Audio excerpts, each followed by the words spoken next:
ভগবান জানেন এই জরাসন্ধের মৃত্যু আছে ভীমের হাতে। তো উনি বেদ ও ধর্ম পালন করেন। কি বলছেন? প্রতিদিন বিষ্ণুর পূজা করেন আর ব্রাহ্মণের সেবা দেয়, আর না হলে তিনি জল গ্রহণ করে না।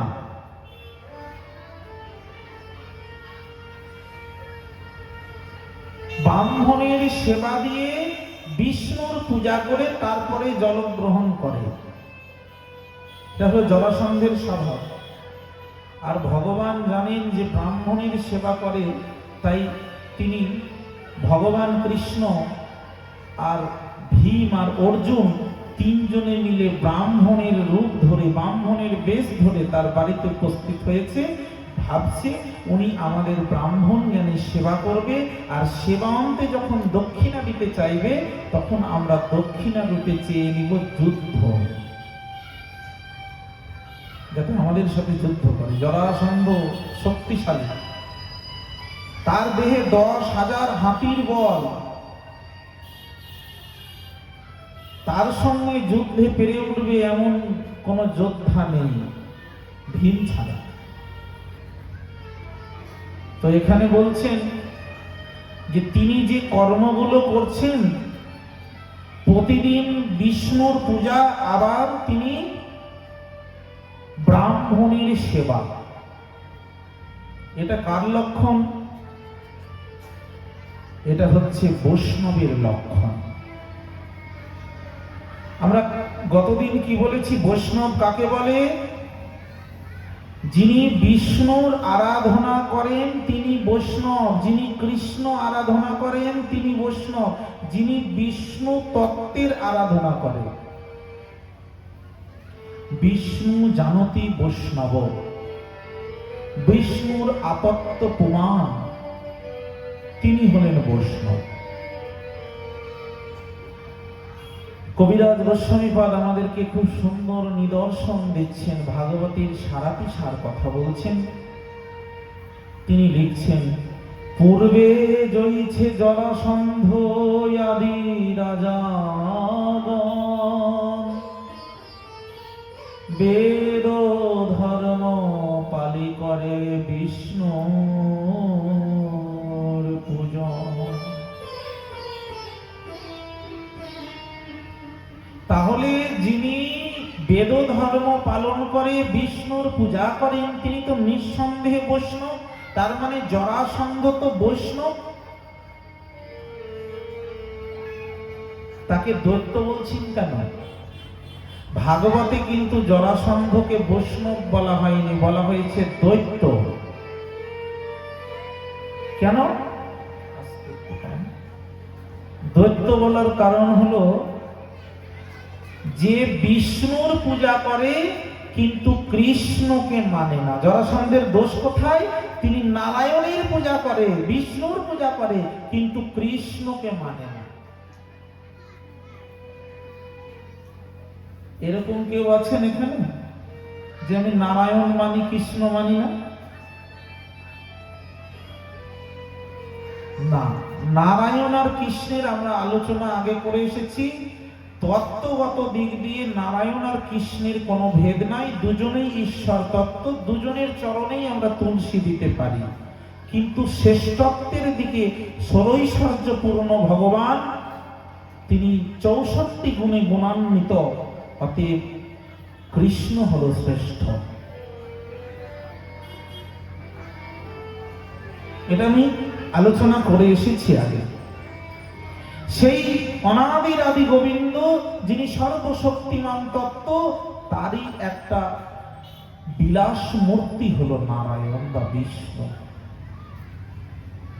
যখন পৃথিবীতে কিছু সৃষ্টি হয়নি তখনও তিনি ছিলেন অনাদির আদি রূপে, তাই তো?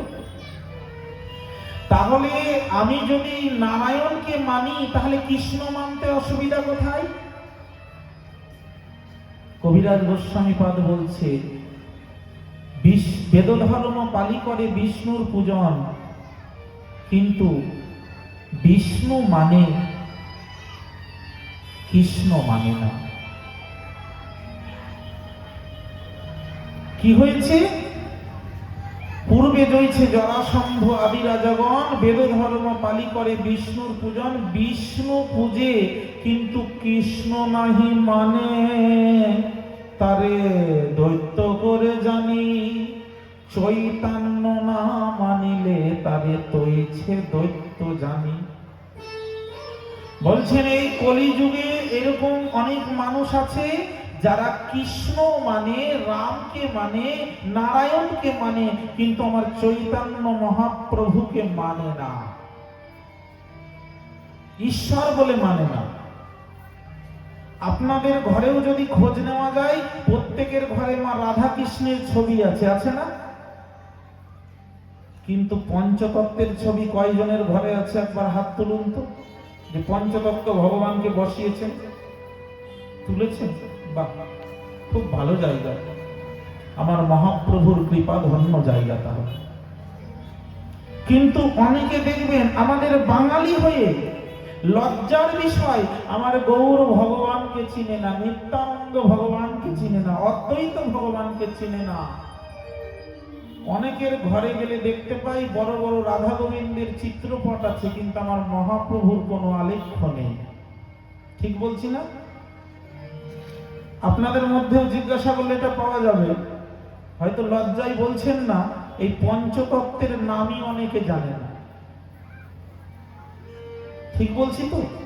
ঠিক বলছি না ভুল বলছি? আপনারা নিজেরাই বুঝতে পারবেন। এই যে 5 জন হাত তুলে আছে, এদের 5 জনের নাম কি? শ্রী চৈতন্য, নিত্যানন্দ, শ্রী অদ্বৈত, গদাধর, শিবাস, তাই না? শ্রী গৌরাঙ্গ, নিত্যানন্দ, শ্রী অদ্বৈত চন্দ্র, গদাধর, শিবাসাদি গৌর ভক্তবৃন্দ। এই হলো 5 জনের নাম। তো অনেকেরই বাড়িতে দেখবেন যদিও বা পঞ্চতত্ত্ব রেখেছেন, কিন্তু তাদের নাম জানেন না, তাকে চেনেন না। এরকম অনেকে আছে। হ্যাঁ, কি না, পঞ্চতত্ত্ব রাখতে হয়, রেখেছি, কিন্তু কার ভাবে কিভাবে কার পূজা করতে হয়, কাকে আগে ভোগ দিতে হয়, কাকে পরে দিতে হয়, কার চরণে তুলসী দিতে হয়, কার বক্ষে তুলসী দিতে হয়, এগুলো জানার চেষ্টাও করেন। আপনাদের মধ্যে জিজ্ঞাসা করলে পাওয়া যাবে অনেকে বৃন্দাবনে গেছেন, পুরীতে গেছেন, দ্বারকায় গেছেন, কিন্তু এখনো অনেক মানুষ আছে বৃন্দাবন গেছে, পুরী গেছে, দ্বারকা গেছে, কিন্তু নবদ্বীপ ধামে যায়নি। আছে না? নবদ্বীপে যায়নি কেন? নবদ্বীপটা কি? নবদ্বীপে না গেলে কি হয় আর গেলে কি হয়? কেন যাব আমরা নবদ্বীপে? শাস্ত্র বলছেন নবদ্বীপ হেন গ্রাম, ত্রিভুবনে নাই, জহি অবতীর্ণ হইলাই আমার চৈতন্য গোসাই। নবদ্বীপ হেন গ্রাম, ত্রিভুবনে নাই, জহি অবতীর্ণ হইলাই আমার চৈতন্য গোসাই। নবদ্বীপের মতো জায়গা ত্রিভুবনে নাই।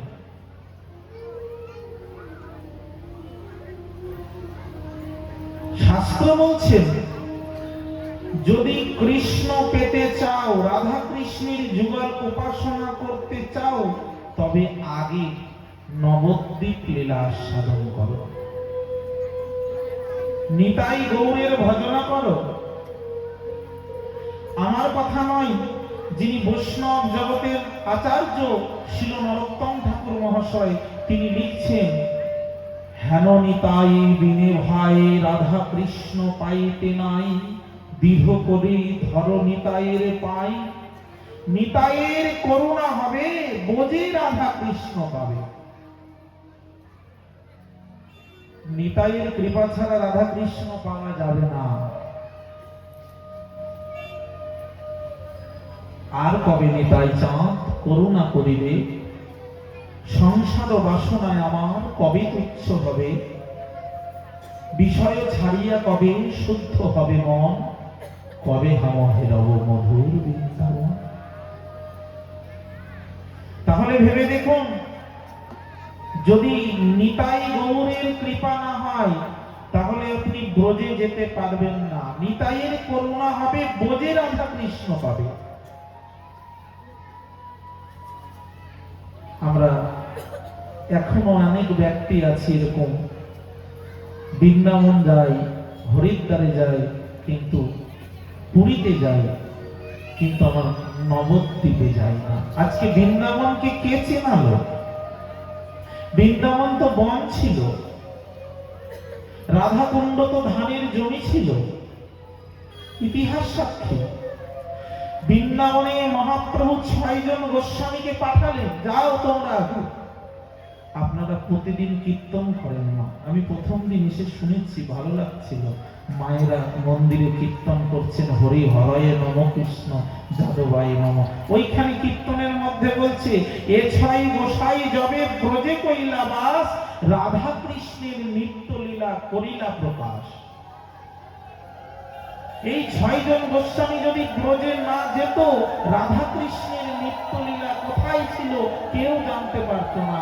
এই 6 জন গোস্বামীকে মহাপ্রভু আদেশ করলো, যাও তোমরা, আর তোমরা গিয়ে রাধা কৃষ্ণের নিত্য লীলাস্থলীগুলিকে উদ্ধার করো।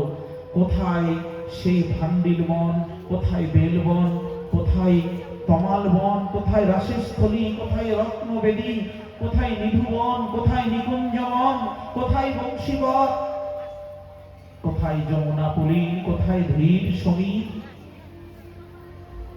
সবেরা কি করলেন গো? 6 জন গোস্বামীরা গিয়ে বৃন্দাবনে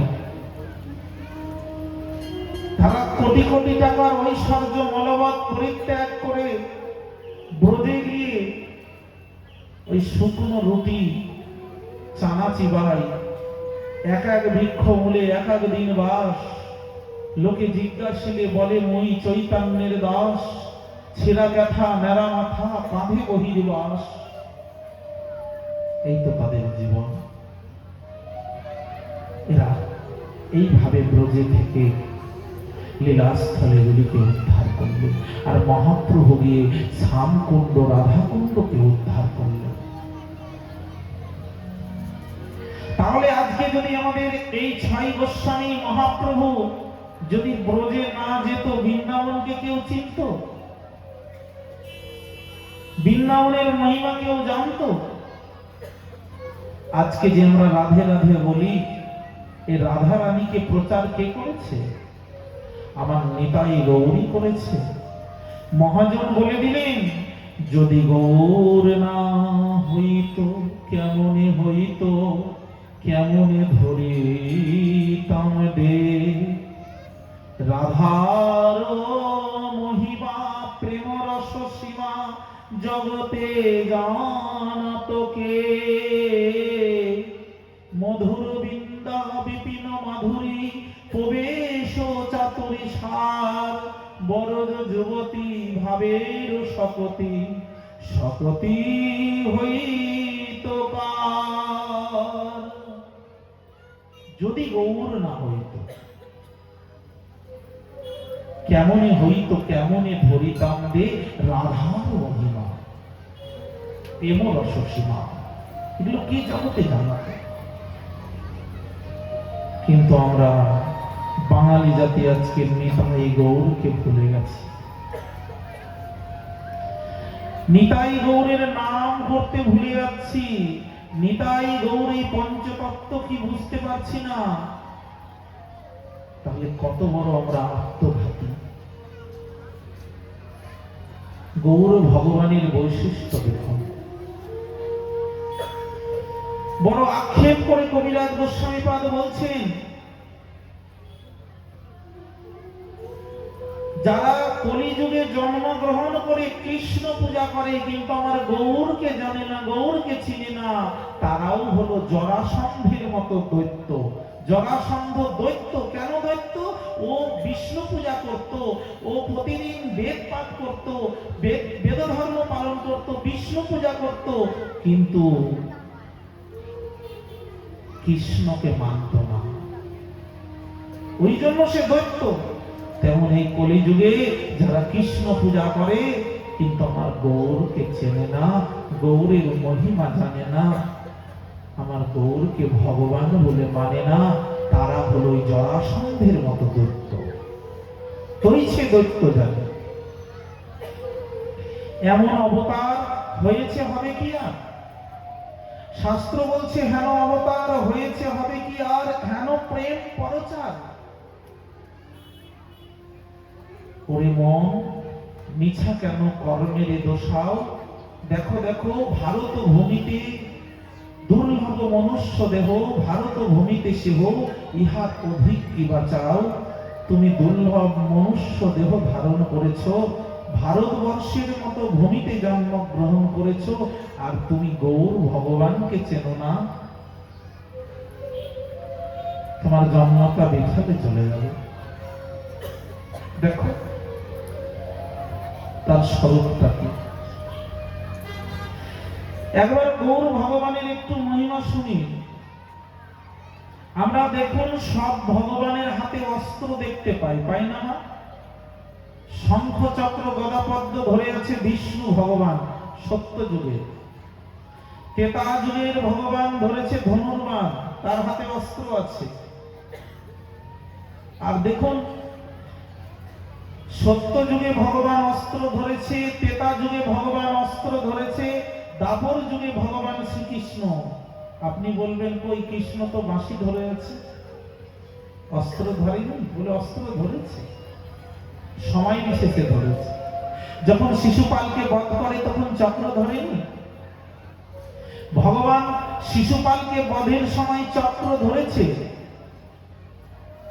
তার মানে কৃষ্ণ ভগবান অস্ত্র ধরেছে, রাম ভগবান অস্ত্র ধরেছে, আমার গৌরাঙ্গ আমার সত্য যুগে নারায়ণ ভগবান অস্ত্র ধরেছে। কিন্তু আমরা যদি গৌর ভগবানের দিকে তাকিয়ে দেখি, এই ভগবানই একমাত্র যিনি কোনো অস্ত্র ধরেননি। তার হাতটা কেমন করে দাঁড়িয়ে আছে? হরি বলে বাহু তুলে প্রেমাদিষ্টে চায়, দেখিয়া জগত জীবের কল্মষনাশায়।